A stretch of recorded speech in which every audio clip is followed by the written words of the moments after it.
A lot of people don't realize that logging in Canada produces as much greenhouse gas emissions as all the cars on the road.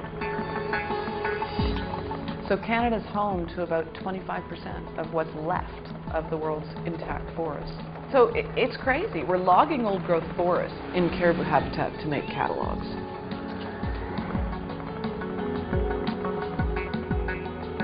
We're making it into paper.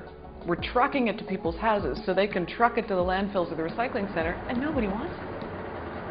When I first started working on forest issues in British Columbia, I had this pretty naive notion that if the government heard enough of the public, the voters, saying this shouldn't happen, then it wouldn't happen. And then the logging just continued, unabated. The government absolutely ignored us, refused to do anything. And that for me was the first moment when I thought, okay, so how do you do this?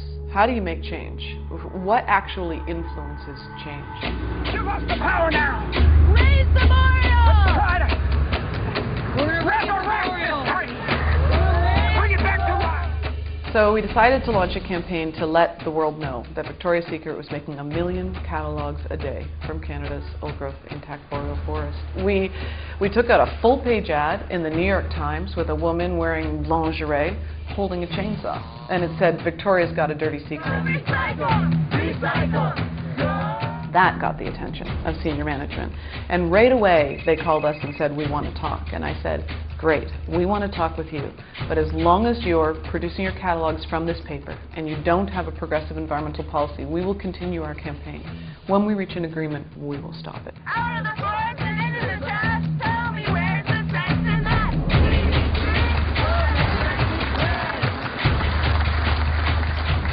Build bridges rather than causes animosity towards the corporations. She works with them, educates them on how to continue to do printing, continue to do mailing, but do it in a responsible manner, look for different paper sources, minimizing the carbon footprint and bringing them from shorter distances. She's a really good educator as well as an environmentalist. When I started working on these issues 15 years ago, they were the purview of those of us who had a real soft spot for trees and bears. And now they're the moral challenge of our age. It's not just about whether you like big trees.